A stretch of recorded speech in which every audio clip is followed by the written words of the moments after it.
Andy Schmuckler.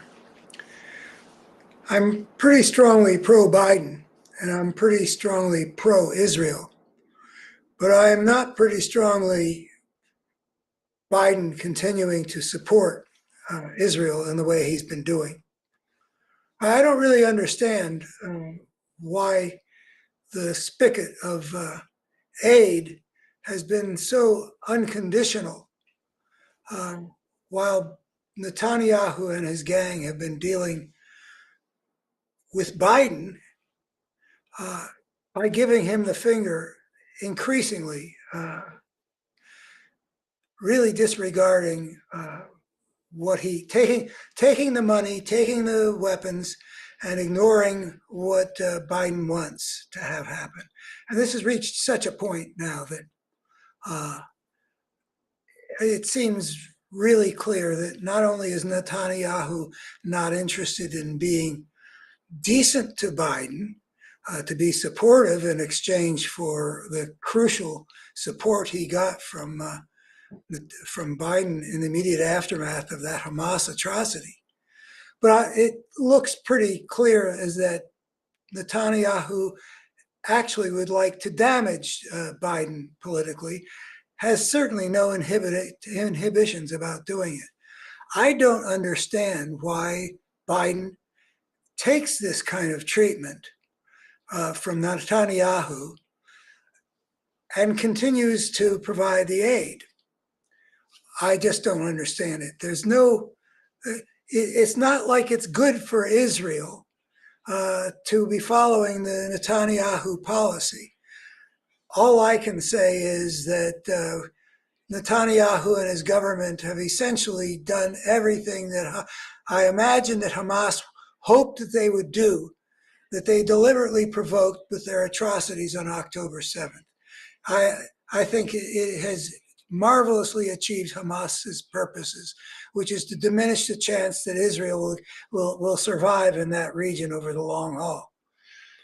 I can't see any way in which the damage that the Netanyahu gang's decisions have inflicted on Israel and its prospects, how there's any chance that it's outweighed by what they're accomplishing by killing this person or that person, or even groups of people.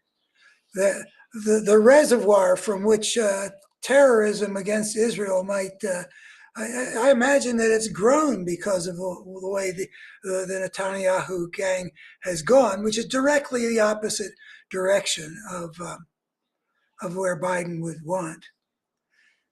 I believe that the fascist nature of this Netanyahu regime is an important negative for Israel and its real interests. But I have learned lately things about the Israeli public that are disturbing to me and indicate to me that there are problems in the Israeli public at this point too.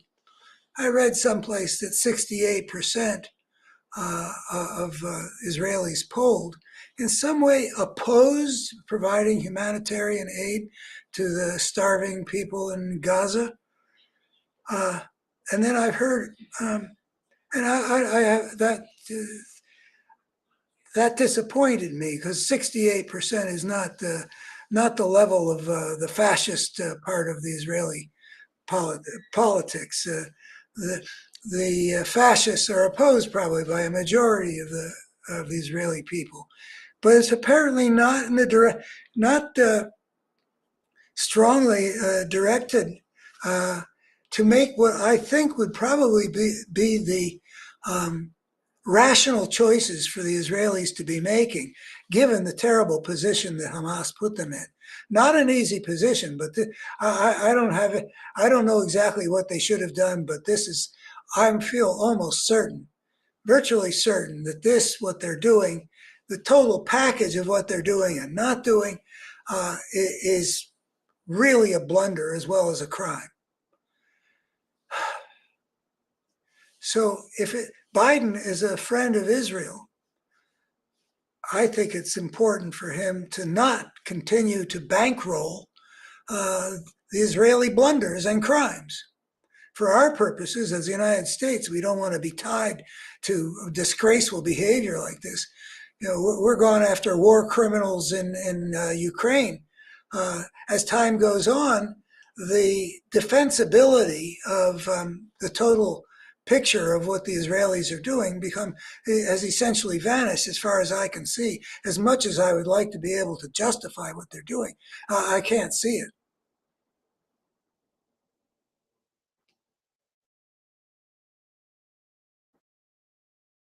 But if the Israeli people are, I heard on the NPR yesterday somebody saying that they're so deeply into trauma and rage at Hamas that nothing much can get through to them, which makes me wonder. I think I'm planning to ask my brother, who's a clinical psychologist who has specialized for 40 years in treating people with profound trauma.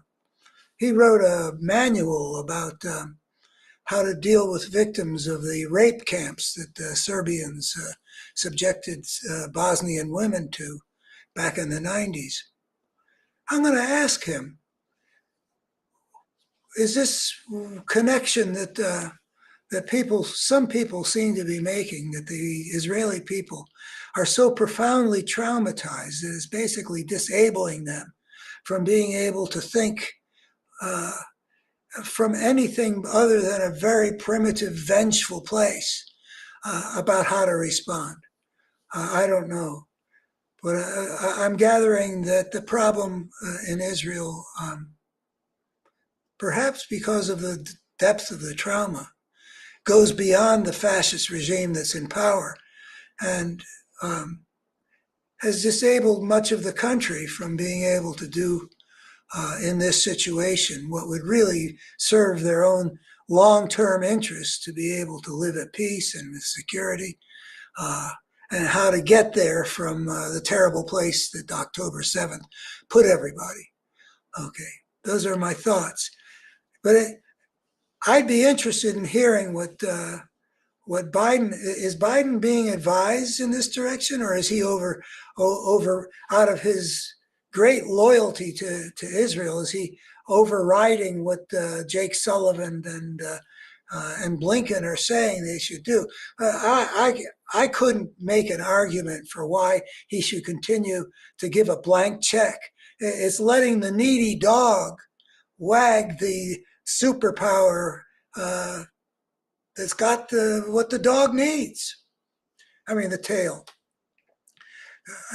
I don't see why there should be a blank check given by the superpower to the country that's making a terrible mistake. Thank you. Bye-bye.